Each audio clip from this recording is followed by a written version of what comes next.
Boa tarde, pessoal. Já vamos começar.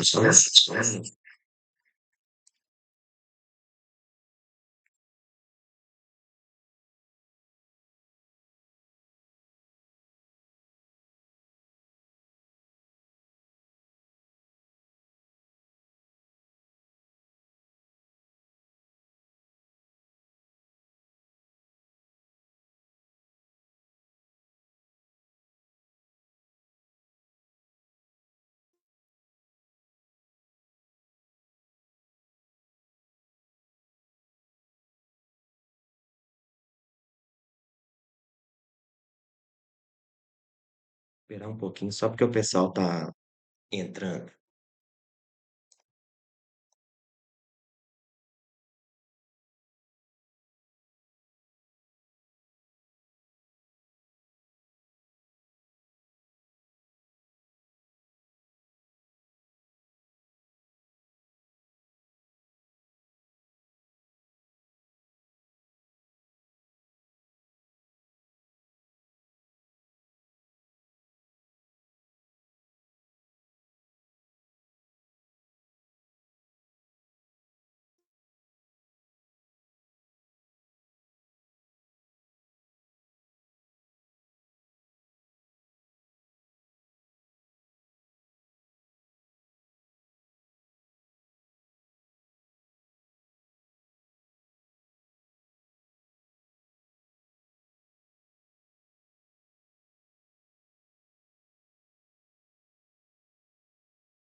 Boa tarde, pessoal.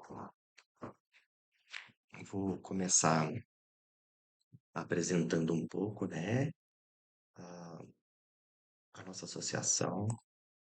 É, a Aspas é uma associação pró-autistas e a gente tem como intuito é, fazer o acolhimento das pessoas, das famílias, das pessoas autistas, assim que elas recebem o diagnóstico, tá em processo de investigação. É, então, a gente faz todo esse acolhimento, a gente passa informações sobre essas questões jurídicas, os direitos, e qualquer dificuldade que a pessoa tem, desde entender sobre o autismo e até o pós-diagnóstico também, né? Todos os direitos que essa pessoa tem, essa pessoa e também seus familiares ali. Então, a gente faz algumas intervenções, alguns tratamentos. A gente tem a clínica, né, da associação, e aí a gente trabalha com os psicólogos, e aí inauguramos ainda não, mas a gente acabou de montar a sala de terapia ocupacional. Estamos com umas estagiárias aqui, então em breve a gente vai fazer um lançamento, um- a gente vai mostrar direitinho para vocês. E a gente está com a Bruna Cagnoni aqui, que é uma parceira nossa, e ela vai falar um pouquinho para gente sobre a importância do brincar para criança autista, né? A gente tem a brinquedoteca aqui, que chama Unitunité, e é coordenado pela Daniele Mufato, que é uma das fundadoras da associação. E então a gente sentiu essa necessidade de mostrar essa importância mesmo e chamamos a Bruna para poder fazer essa palestra para gente, essa, essa mostra, né, do tanto que é importante para a gente e para o desenvolvimento das crianças, essa parte do brincar. Então eu vou passar a palavra para a Bruna e, e aí ela se apresenta e a gente começa a nossa palestra, porque o link também, ele só dura 1 hora, né? Então vamos aproveitar o máximo que a gente consegue. Então, Bruna, quando quiser, eh, pode, pode começar, tá? Boa tarde, pessoal. Meu nome é Bruna, eu sou fisioterapeuta, estou me especializando na fisioterapia neurofuncional, que é uma área da fisioterapia que atende diversas, né, crianças com diversidades funcionais, atrasos no neurodesenvolvimento, né, e aí se enquadra, o transtorno do espectro autista. Eu vou trazer um pouquinho para vocês sobre o conceito do brincar. Pode passar para o próximo, Bruno, por favor?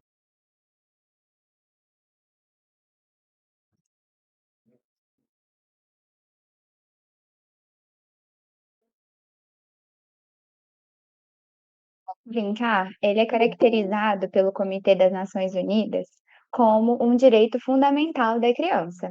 E aí é descrito como qualquer comportamento, atividade ou processo iniciado e estruturado pelas próprias crianças. E aí essa brincadeira, o lúdico, ele contribui para o processo de aprendizagem e do desenvolvimento, através das interações que a criança tem com os objetos e com as atividades. Daí a importância da brinquedoteca lá da Aspas, porque as crianças elas não vão, lá nesse intuito de fazer uma terapia e sim de se divertir. E aí aquela terapia acaba se transformando em uma brincadeira, deixando tudo de forma mais divertida e engajando mais a criança nesse processo de reabilitação. Às vezes, os pais ficam tão preocupados com toda aquela carga de terapia da criança, que esquecem que ela também é uma criança, que ela também deve brincar, ela também deve usar os brinquedos, porque é naquele espaço que ela vai ter o tempo necessário para utilizar das habilidades que ela aprendeu nas terapias. Então a gente vê muito isso, aquela criança que faz um monte de coisa, aquela agenda lotada. E que horas que ela é criança, que horas que ela chega em casa, pode espalhar os brinquedos pela casa, pode brincar de tudo quanto é coisa, pode desbravar e utilizar das habilidades que ela aprendeu. Então é muito importante associar sempre tudo ao brincar, ainda mais no espaço seguro, que o explorar ele é direcionado, e aí a gente pode utilizar dos recursos da brinquedoteca para fazer os estímulos, que às vezes podem ser motor ou cognitivo mesmo. Passa para o próximo, por favor. Então, a gente pode utilizar os exercícios e os equipamentos que tem lá na brinquedoteca para estimular essas outras grandes áreas. E aí a gente utiliza também da preferência da criança, para deixar tudo mais, propício para ela engajar nesse tratamento e nessa atividade. Então, usar do hiperfoco, às vezes, é uma alternativa para que a gente consiga, mover um ambiente para essa criança se sentir segura e à vontade para poder explorar. Então, às vezes a gente direciona, utiliza o dinossauro fazendo as atividades, pode utilizar do movimento de girar também. Então são diversos recursos que às vezes a gente, não quer estimular, né, para não estimular o hiperfoco da criança, mas pode ser um aliado para utilizar nesse processo de reabilitação. Esse ambiente motivador que promova o engajamento, ele é extremamente necessário. E lá na brinquedoteca, através de grupos reduzidos, com crianças de faixa etárias próximas ou às vezes de gostos parecidos, a gente consegue, otimizar e aí promover ainda mais esse engajamento. E aí, eu trouxe alguns exemplos de atividades e de recursos que a gente pode utilizar, lá na brinquedoteca mesmo, para ajudar nesse brincar das crianças. Pode passar para o próximo, Bruno? Então a gente pode utilizar de circuitos, hoje na minha prática clínica eu utilizo muito os circuitos com a dupla tarefa. Eu recebi o apelido de cantadora de cantora lá na clínica que eu trabalho, de tanto que eu fico cantarolando e criando ritmo para essas crianças. É muito engraçado como elas aderem mais o nosso tratamento e elas, repetem, reproduzem todos os ritmos e todas as falas que a gente tem durante, o atendimento para poder fazer os exercícios. Então eu uso muito o estalar dos dedos, utilizo muito das palmas, bater os pés, bater as mãos em alguma superfície, para chamar a atenção e, ao mesmo tempo, eles associam aquilo, eu ativo uma partezinha do cérebro que é super importante para poder continuar, o meu processo motor. Eu faço também os treinos de marcha, e marcha com obstáculo, não só para frente e para trás, marcha para o lado, saltando, e as crianças elas tendem, né, a ficar na pontinha dos pés. E aí, com esses circuitos que associam a dupla tarefa e esse treino de marcha, eu consigo minimizar ainda mais esse encurtamento e mostrar para essa criança as fases da marcha, que é necessário encostar, ora o calcanhar, ora tem a propulsão, que são fases importantes para o andar acontecer de uma forma mais saudável. A motricidade com a coordenação motora fina, grossa, utilizando os movimentos. Primeiro a gente trabalha do amplo para depois ir reduzindo e trazendo até a pinça fina. E esse controle postural, que é isso que a gente está falando de se manter naquela posição, por exemplo, o de pé, o ortostatismo. Manter o pezinho todo apoiado no chão é um controle postural. Muitas crianças, elas não têm esse reflexo de proteção, né, das mãozinhas irem lá ao chão, e aí a gente pode trabalhar também no quatro apoios, pode trabalhar a sensibilidade das mãozinhas e dos pezinhos, de acordo com o que a gente quer, trabalhar naquele circuito, com a dupla tarefa. E aí tudo isso eu consigo otimizar num atendimento só, e a criança nem sente que ela está fazendo uma terapia, que ela está fazendo uma tarefa, porque aquilo tudo flui de uma maneira, mais gostosa e mais calma para a criança também. Pode passar para o próximo. E aí aqui são alguns exercícios que eu trouxe, que na verdade não são nada de exercícios, a gente pode deixar tudo, como desafios, né. No chão, a gente pode utilizar de fita para poder fazer diversos circuitos. Aí na imagem, na última imagem, né, na imagem da direita, eles estão usando uma bola e no outro eles estão andando com um pezinho na frente do outro. Nesse momento, a criança que ela pode estar fazendo uma outra tarefa com as mãos, eles estão elevando ali uma bola, mas ela poderia estar equilibrando alguma coisa, tá levando uma pecinha para poder encaixar do outro lado, tudo para que tenha sentido fazer aquela atividade proposta. Com as linhas, a gente pode trabalhar essa questão da marcha em zigue-zague, costuras. Já do outro lado, trouxe atividades direcionadas à ponta do pé. Quando eu peço a essa criança para subir um morro, ali equilibrando os steps, ou até mesmo uma superfície mais inclinada, ela é obrigada a encostar o calcanhar. E aí, eu posso pedir a mesma coisa, peço para ela levar uma coisa do outro lado, peço para ela transferir algum outro objeto, dependendo aí de quais são as outras demandas e necessidades. No meio tem aí uma figura que a moça ela rolando uma argola de um lado para o outro. Isso trabalha a musculatura intrínseca do pé, que é uma musculatura que precisa ser forte para essa criança conseguir se manter em pé de forma satisfatória, e ao mesmo tempo eu estou evitando que ela fique na pontinha do pé. Esses dias eu ouvi uma queixa de uma mãe, que a filha tem um encurtamento tão grande, que ela sobe morro na pontinha do pé, e que isso demora muito. E às vezes a mãe está com pressa, precisa de agilizar, mas não consegue subir rápido, porque a menina ela tem essa dificuldade e daí ela só consegue subir na pontinha do pé. E fiquei pensando no tanto de exercício que a gente podia fazer para associar e para melhorar. São dicas e exercícios que a gente pode levar para a brinquedoteca, para a sala terapêutica, e ao mesmo tempo vocês podem realizar em casa com as crianças, né.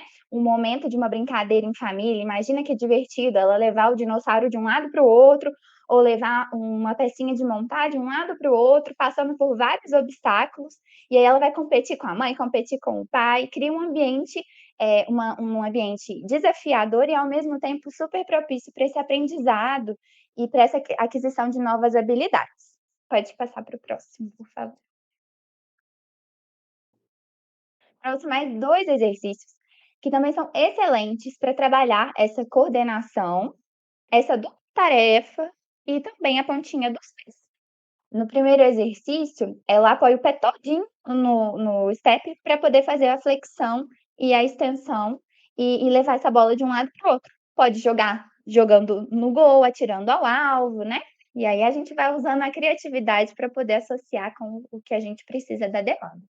E do outro lado, ela a criança precisa de concentrar, equilibrar o controle postural aí num pé só, num apoio unipodal, para poder retirar esse chapéu chinês do cone, e aí a gente pode pedir mais, pode pedir para o pezinho fazer uma pinça também, colocar esse chapéu chinês no meio dos dedos e levar para o outro lado, posso pedir ela para virar, sempre trabalhando essa musculatura intrínseca do pé, e associando ao que a gente precisa e o que a gente tem de demanda daquela família e daquela criança.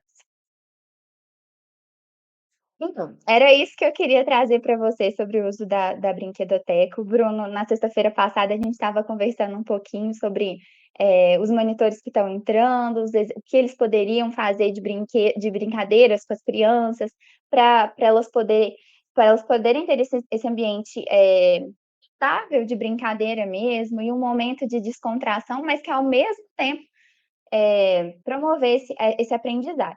E aí surgiu essa ideia de hoje, de trazer essa importância do brincar.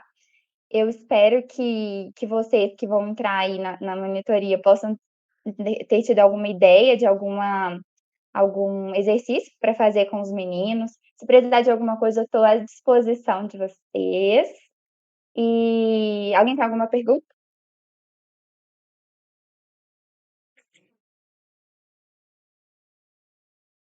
Bruna, eh, muitas vezes, né, ah, igual a gente eu sou estudante de psicologia e muitas vezes a gente vê que as pessoas não entendem da importância de brincar, acha que brincar é só brincar, colocar as crianças ali, né, e deixar fazer o que quiser.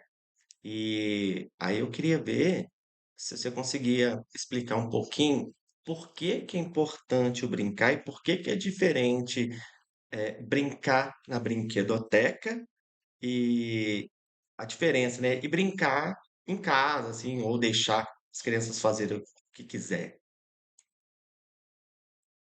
Tem 2 momentos, né, na brincadeira.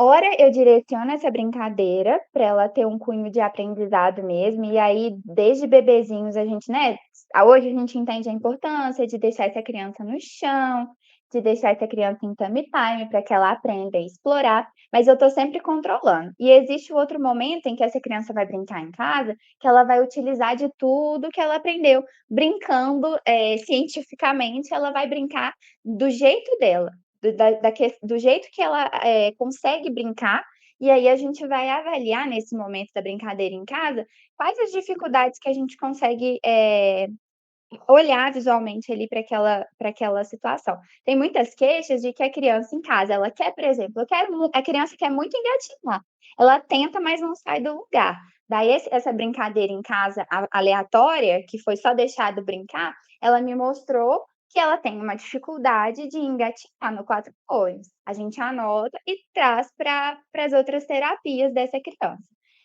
Na fisioterapia, a minha área, eu posso falar com mais propriedade. A gente sempre usa, eu pelo menos, uso desse brincar terapêutico. Tem mãe que acha que eu fico só brincando, e eu me divirto mesmo, e eu brinco mesmo. Mas tem toda uma ciência por trás desse movimento. Eu quero que a criança faça um movimento de alcance, mas para que eu vou pedir para ela só levantar o braço, pegar e devolver? Não fica muito mais divertido quando eu peço para ela alcançar um foguete, para ela colocar no meu castelo, e aí a gente soltar o foguete de novo, fica muito mais divertido e lúdico. E aí ela nem entende que aquele movimento faz parte do desenvolvimento dela, ela acredita que ela está fazendo aquilo só meramente por brincar. A partir desse momento ela aprendeu divertindo, foi maravilhoso para ela, guardou lá no cérebro essa informação maravilhosa da neuroplasticidade, que nas crianças é lá flor da pele, neuroplasticidade, janela maravilhosa, aprendeu de tudo e aí ela vai usar depois quando ela estiver relaxada lá no ambiente dela. Mas primeiro eu preciso de ativar essa janelinha da neuroplasticidade, preciso que ela faça divertindo e que seja uma boa experiência, para depois ela poder usar em casa. Mirilandes levantou a mão. Pode falar.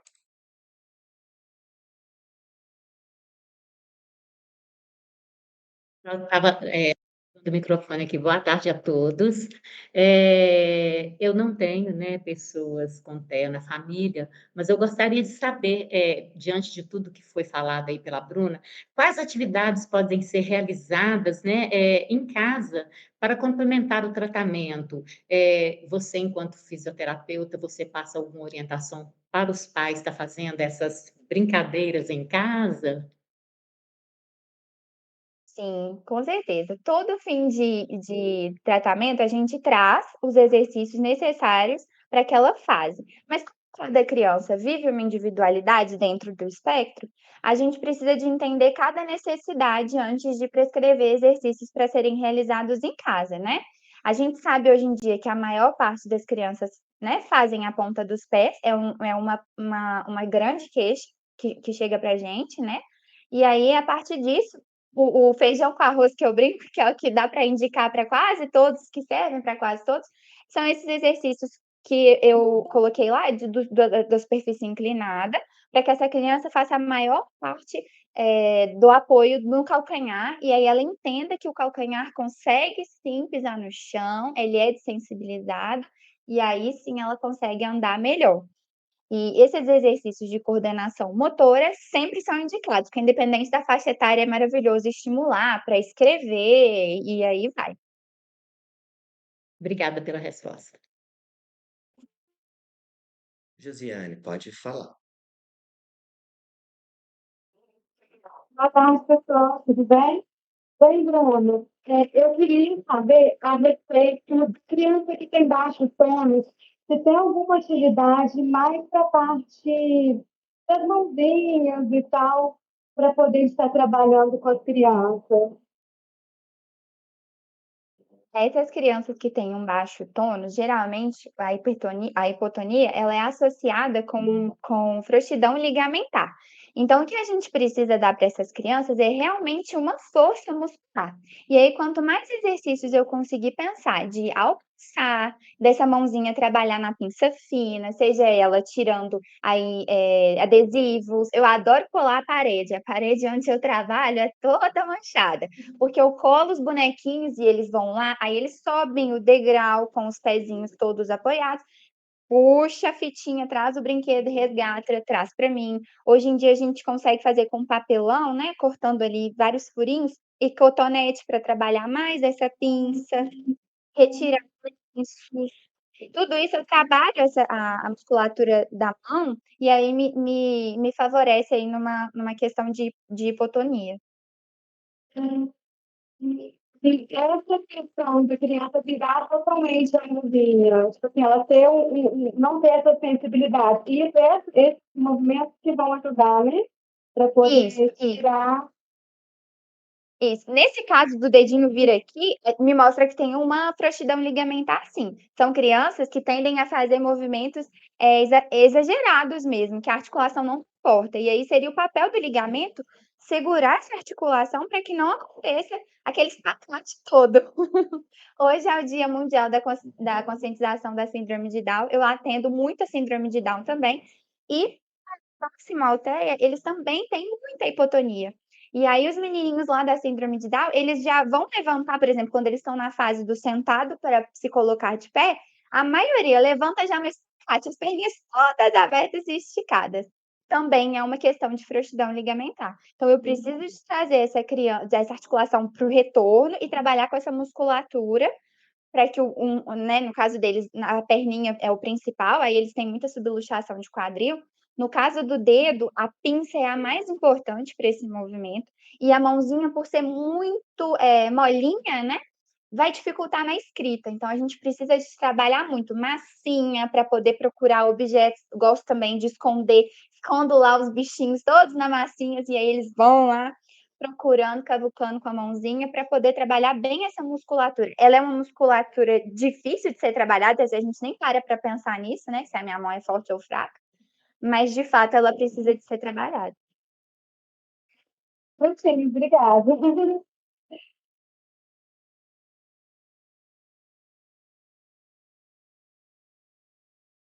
Bruna, aqui, quais são as principais dificuldades sensório-motoras que você observa nas crianças autistas?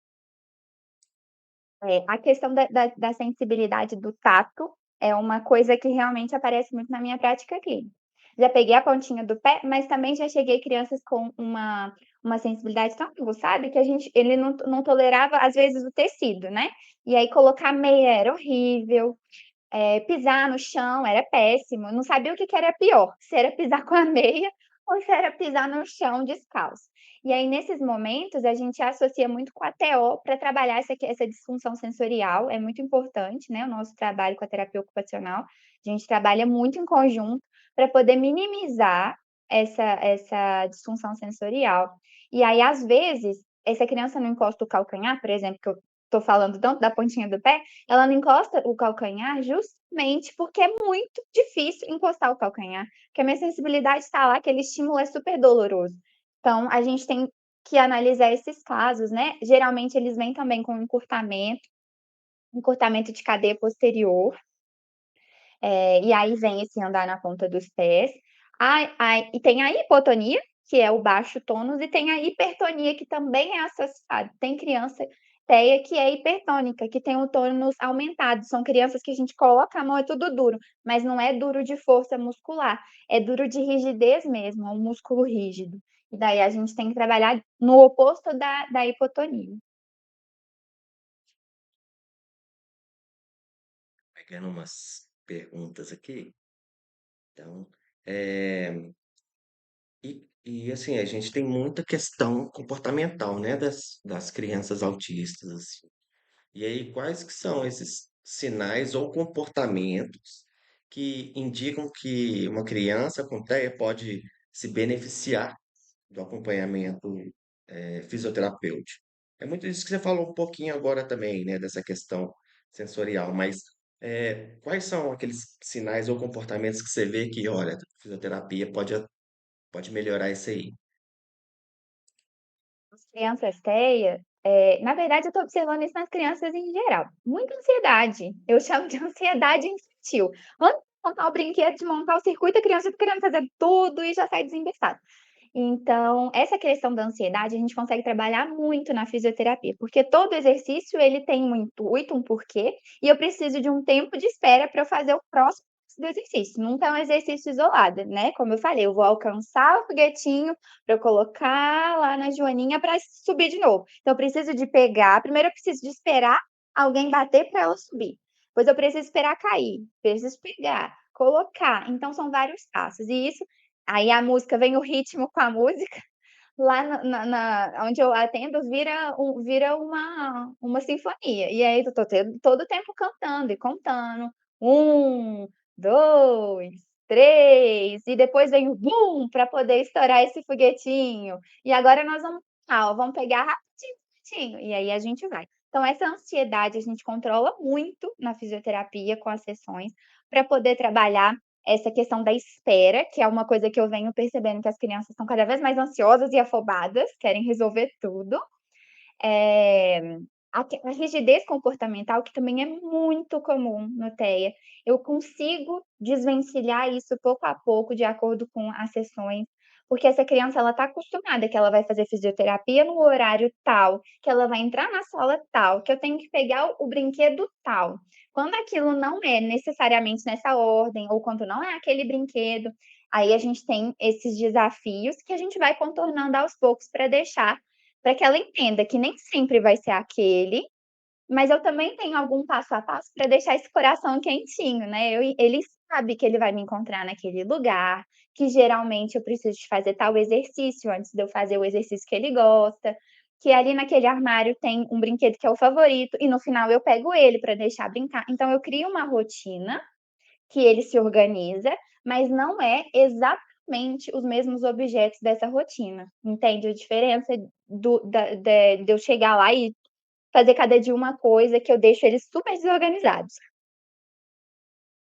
Lari, pode falar aí. Oi. É, meu filho tem 11 anos, já está na pré-adolescência. Ele anda na ponta dos pés e já tem encurtamento. E eu acredito que tenha hipertonia, que você comentou aí. É, aí eu queria saber, assim, você trabalha aí em São João, né? Acredito, isso, né? Se tem alguma parceria, porque eu sou de Belo Horizonte. E também, se tem alguma coisa que eu possa fazer em casa com relação a alongamento, que eu não que vá diminuir a dor dele, que não vá atrapalhar mais. Hum. Ele ainda tem uma faixa ele tá numa faixa etária que a gente consegue fazer reversão sim, é tranquilo. E hoje em dia na fisioterapia a gente deixou de alongar passivamente, sabe aquela mobilização? Deita criança, pega o pezinho e fica 1, 2, 3. Isso não existe mais, porque esse pezinho não funciona nada, né, ele só funciona no movimento e com descarga de peso. Então o que que a gente pode fazer, é aquela brincadeira do inclinado para ele seria maravilhosa. No início, ele tem uma sensibilidade no calcanhar?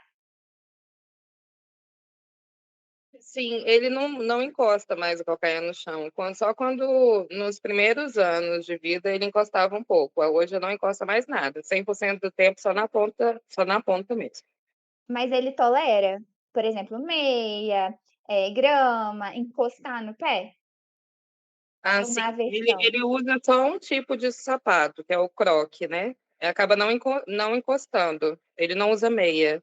Mas ele encosta areia, se tiver que, né, se estiver numa praia ou numa grama, ele encosta sim. Aparenta ter uma disfunção aí sensorial, porque o tecido, o plástico, também são sensações diferentes do que a grama e do que a areia, por exemplo. Eu tenho diferentes mecanismos de tato que são desses diferentes tipos de objetos que a gente encosta as mãos. E aí é interessante pensar os objetos no pezinho dele, desensibilizando a região, isso tudo vai ativar esses receptores, quer dizer, vai desensibilizar, né, esses receptores, e eles vão entender que aquilo não é tão doloroso igual o nosso cérebro tá pegando essa peça nele. E aí ele vai entender que tudo é mais confortável. E aí, a partir daí, esse alongamento da superfície inclinada é super interessante. No início é horrível, é difícil, muitos não gostam. E aí a gente vai aos poucos. O primeiro, ele vai quase que não encostar nada para esticar esse pé. Tem hoje umas plataformas, eu não vou ter nada parecido, mas tem umas superfícies assim íngremes, assim, inclinadinhas, que daí você consegue apoiar o pé. E aí ela vai se regulando de acordo com o tamanho do seu encurtamento. É uma pontinha mesmo, igual um triângulo. Isso é legal da gente colocar, porque na hora ele já vai sentir esticar na batata da perna. Lá vai esticar rapidinho. E aí você consegue colocar o calcanhar dele encostado, porque dependendo do ângulo que você tem, você consegue colocar. E aí o ideal é que o bumbum não fique arrebitado para trás, porque se o bumbum arrebita para trás, eu perco essa extensão lá da cadeia posterior. Então, um bumbumzinho para frente, e aí vai conseguir ir esticando mais. Aos poucos, conforme ele for esticando e conforme esse pé for desensibilizando e ele entender que aquilo não é um estímulo doloroso, ele vai voltar a encostar o pezinho. Depende muito do grau desse encurtamento também, né. Tem casos que realmente, a literatura opta por utilizar botinha, e tem outros recursos que também, né, a fisio aplica, por exemplo, as bandagens, na prática clínica a gente vê muito benefício da bandagem, sabe. As fitas da kinésio, hoje esses dias eu atendi lá na clínica da faculdade um paciente que não conseguia fazer nenhum movimento e com a bandagem ele conseguiu. Então, a gente sabe que é benéfico, e aí tem que estudar direitinho com o profissional o que que ele pode fazer, mas em casa essa inclinada é maravilhoso para ele e desensibilizando o pezinho. Tá joia, muito obrigada.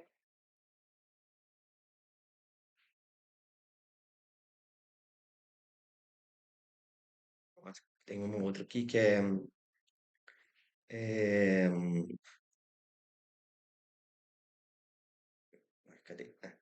Se existe alguma diferença no plano de intervenção fisioterapêutica para crianças de níveis diferentes de suporte no TEA.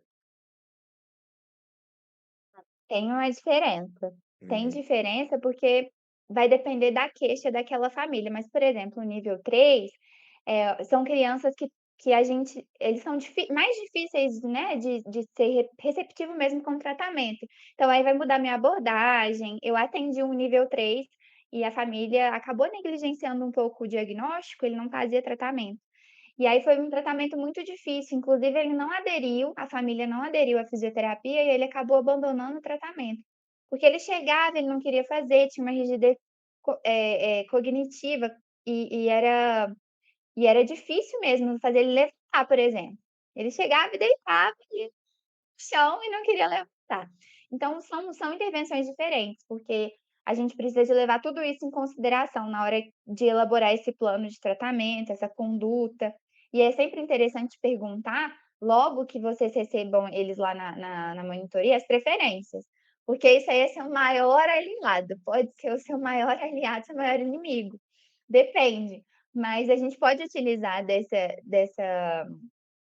dessa preferência a nosso favor, para poder cativar cada vez mais essa criança, e aí conseguir tirando aos poucos. É difícil, é super difícil, mas aos poucos a gente vai cativando e vai conseguindo, diminuir essa rigidez, e aí eles começam a te aceitar um pouco mais, e a partir daí a gente vai conseguindo tocar, mostrar uma posição diferente, fazer um jogo diferente, mas no início é bem complicado.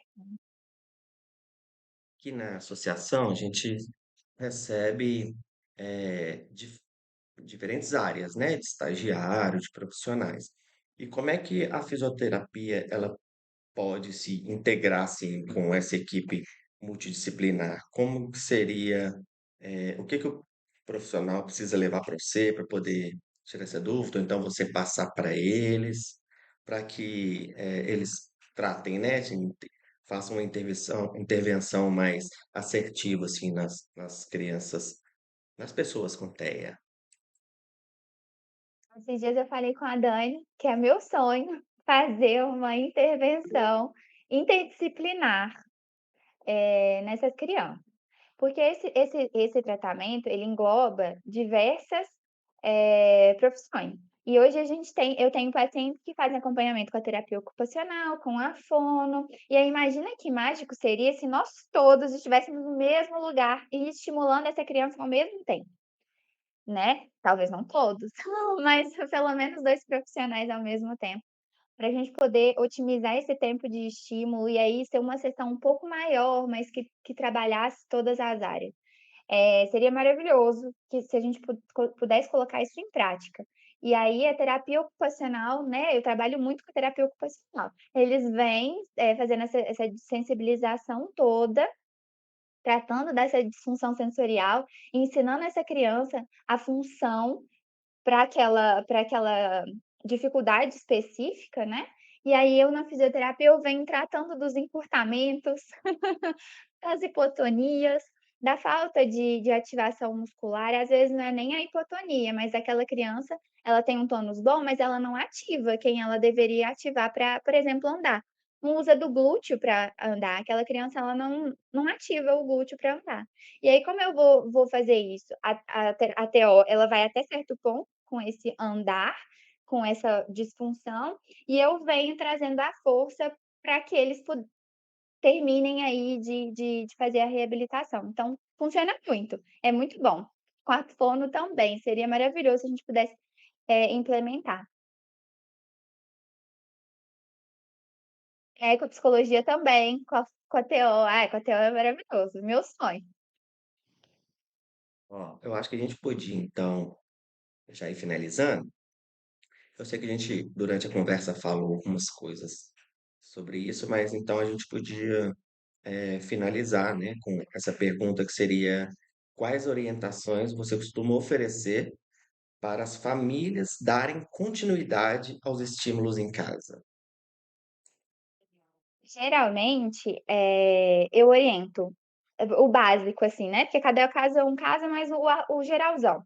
O sentar em W, A gente deve evitar. Crianças típicas e atípicas tendem a sentar em W, eu não tenho nenhuma foto para mostrar, mas sentam lá com a perninha para trás, isso faz uma rotação de quadril fora do normal, e aí é propício a ter essas lesões e dor no joelho. A sensibilidade é uma coisa que a gente tem que tomar muito conta, assim, e é o tempo todo, seja, apoiando em sofá, tapete, a gente tem que tomar muito com essa sensibilidade, porque às vezes, por causa dela, essa criança faz uma ponta de pé, não é nada funcional, é uma questão sensorial. Isso é mais comum do que a gente imagina. E eu já atendi várias crianças com esse quadro. E às vezes médicos, falam: "Ai, tá encurtado". Tem um encurtamento, ok, tem um encurtamento, mas não é o encurtamento que limita esse calcanhar de encostar no chão, é a sensibilidade. Então a gente tem que vigiar essas áreas. Eu gosto de dar essas 3 orientações gerais, e aí depois a cada caso a gente vai trabalhando mais. Bom, tem vários recadinhos aqui, né, falando que é muito legal. Já anotei aqui para fazer na Brinquedoteca. A Maria Elvira, uma das nossas estagiárias aqui. É, a Mimi falando palestra maravilhosa, parabéns aos organizadores. Maria Eduarda falando, né, conte comigo para te ajudar nessa ideia. Uma parceira nossa também, estudante de psicologia. A Larissa, né, falou que seria ótimo TO com fisioterapia. É, a Isabela, palestra muito esclarecedora, parabéns para vocês, organizadora, obrigada.